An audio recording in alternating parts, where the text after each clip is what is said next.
Hey friends, so tonight I am working on dinner, and something that's super important to me as a mom is making sure that my kids eat good food, and that includes little guys like Nathan.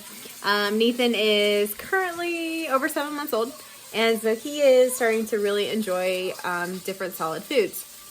And something that I've done since I started with my first baby is I've always made my own baby food. Now, I get that for some people that might seem super overwhelming or over the top, but I like to do it for two reasons. One, it actually saves me a little bit of money. Where we grow a lot of our own food, I'm able to process out some of our own food, but also I buy a lot of things in bulk. And so when I see like a thing of carrots are on sale, I'll get extra. And so having that in bulk allows me to be able to make some of my own baby food. And so it saves me a little bit of money. Second reason is I like knowing what's in my kids' food. If in the past I've tasted some of the baby food, and honestly it just doesn't taste like real vegetables, like what I eat vegetables. And so I found that my kids are more inclined to eat a lot of the vegetables like carrots and peas and things like that because they've had basically carrots and peas pureed up. And so how I do that is kind of what I wanted to talk through with you guys tonight as I'm making dinner, because we are almost out of some food for Nathan, and we're gonna make him some sweet potatoes for dinner. So if you are a meal planner, this is actually super easy to do, prepping your own baby food. If you're not a meal planner, it might take a little bit of thinking, but it's really not that much harder because when you go to the grocery store or where you do your online order, you just look and make sure that you're ordering a vegetable that your family's going to be eating that you know you can feed a baby. So for example, I think a pretty common stage one food is apples. We process our own applesauce during fall. Especially since I was pregnant at the time and we knew that our little guy would be eating apples in the spring, we went ahead and canned up quite a few mason jars of applesauce in about this size. Now, if you don't go apple picking or you don't plan that far ahead, you can still do this. If you see apples that are on sale and you're picking up apples for your kids, grab a couple extra, steam them down, make applesauce. For me, tonight, we're having pureed sweet potatoes, mashed sweet potatoes to go with our pork chops. And so in my head, I knew when I was grocery shopping, okay, I need to pick up an extra sweet potato than what I'm going to need because that's going to allow me to make Nathan some sweet potatoes. So I've cooked down my sweet potatoes in the oven. I roasted them for a couple of hours on a low temperature to try to preserve some of the nutrients.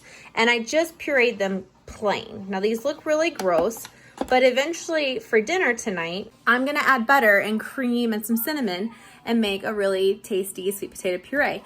But before I did that, I went ahead and just jarred up the plain sweet potato. Now, this is a little thicker than what he's gonna want.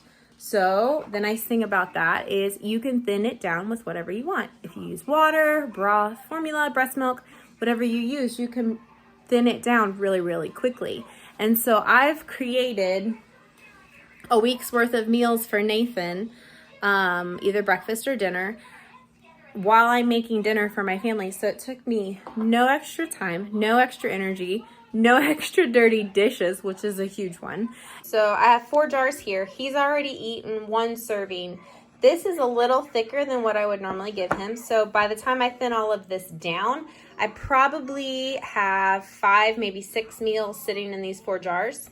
Thin them down and warm them up and they're ready to go. Now, if you're a canner and you like to can food, you can can a lot of these different vegetable and fruit purees.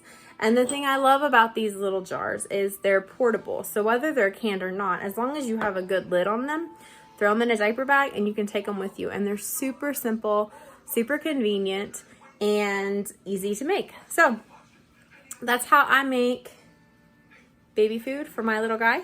Again, sometimes I do it in bulk, but other times when I'm just in the heat of life and things are busy and I don't have time to make a huge canner full, I just plan my dinner around something that he can eat, make him a little bit of food, and then I don't have to think about it.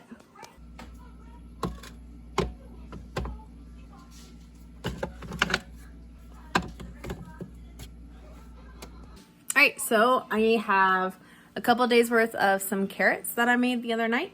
And now I've got almost a week's worth of sweet potatoes along with some broth that I made after working up a chicken the other day.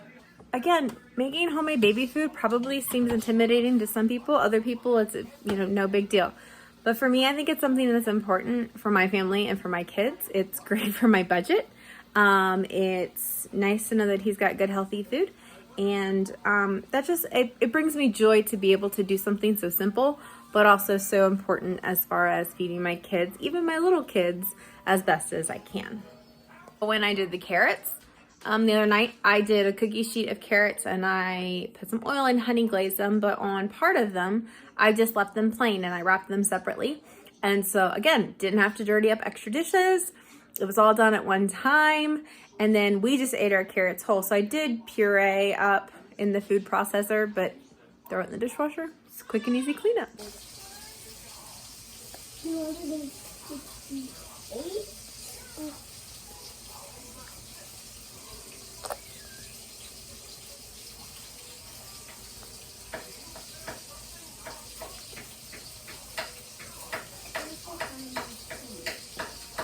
Who's that cute baby?